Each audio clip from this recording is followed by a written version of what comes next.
3 days ago, you looked at your bank account and everything felt under control. Right now, if you open it again, there's a high chance the number is lower, and you can't clearly explain why. No big purchases, no crazy decisions, no "what was I thinking" moment. Just a quiet, uncomfortable question. Where did the money go? And here's the part most people get wrong. It didn't disappear because of one bad decision. It disappeared because of dozens of small ones you don't even remember making. Think about the last few days. A coffee here, a quick lunch there, maybe a delivery because you were tired, a random purchase you justified in 5 seconds. None of it felt significant. None of it felt like a mistake. But add it up, and suddenly your account is hundreds lower before the month is even halfway done. That's the real problem. It's not the big, obvious spending. Those are easy to notice, easy to judge, and honestly, easy to avoid. It's the small, forgettable spending that slowly drains your money without ever triggering alarm bells. And what makes this dangerous is that you don't feel irresponsible. You feel normal. You're not out here buying luxury watches or booking expensive vacations every week.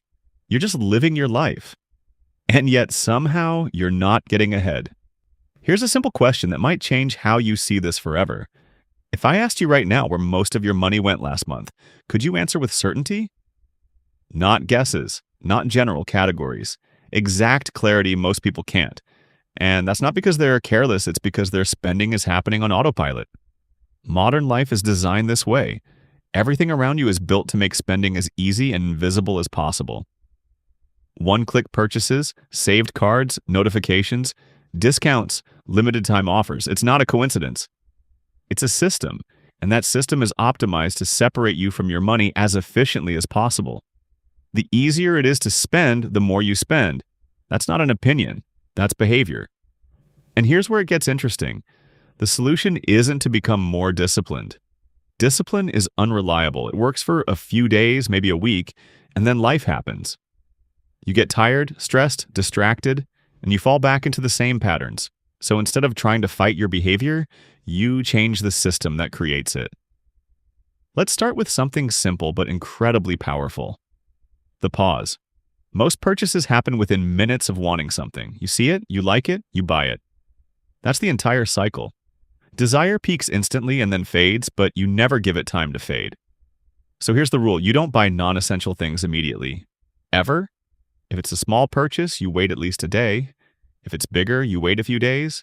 And if it's significant, you wait a full week.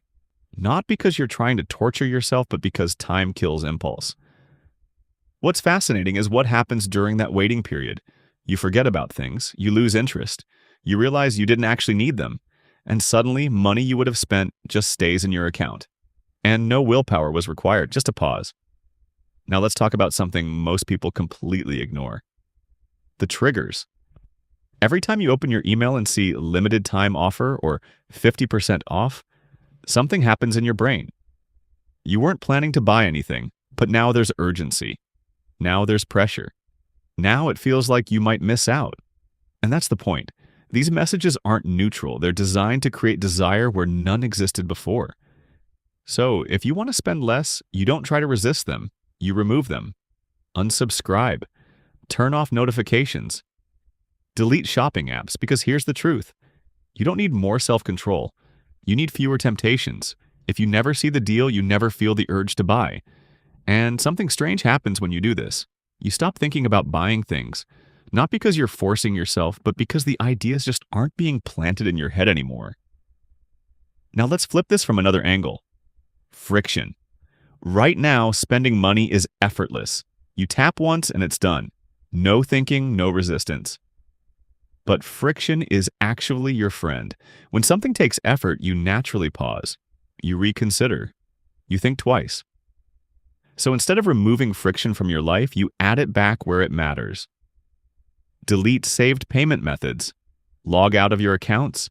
Make yourself enter your card details every time. It sounds small, but those extra steps create space. Space for awareness, space for doubt, space for better decisions. Most impulse purchases don't survive inconvenience, and that's exactly what you want.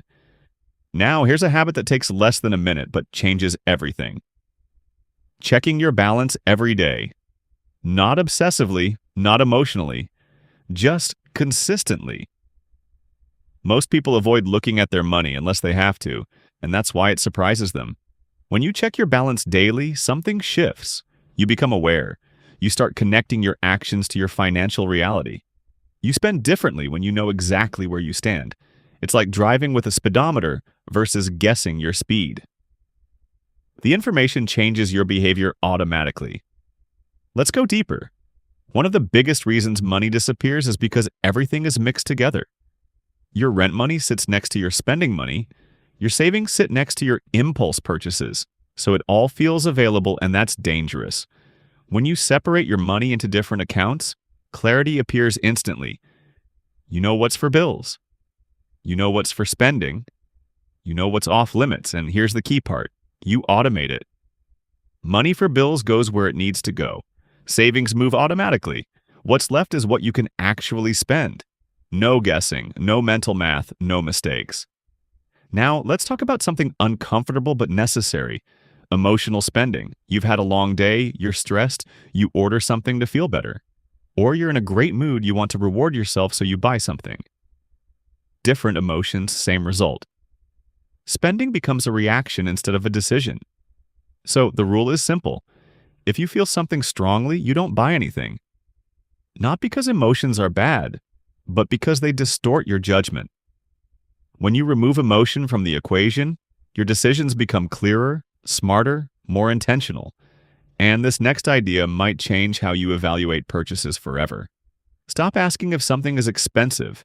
Start asking how often you'll use it, because price alone means nothing. A cheap item you barely use is expensive. An expensive item you use every day is cheap. When you think in terms of cost per use, your priorities shift. You stop chasing deals and start making better decisions. And finally, let's talk about awareness. For 1 month, track everything you spend. Every coffee, every snack, every random purchase. At first it feels unnecessary, maybe even annoying, but by the end of the month you'll see patterns you can't ignore. You'll notice where your money actually goes, not where you think it goes. And once you see it, you can't unsee it. That awareness stays with you. It changes how you think, how you decide, how you spend. Here's the bottom line. Your money isn't disappearing randomly, it's following patterns. Small decisions, repeated daily, amplified over time.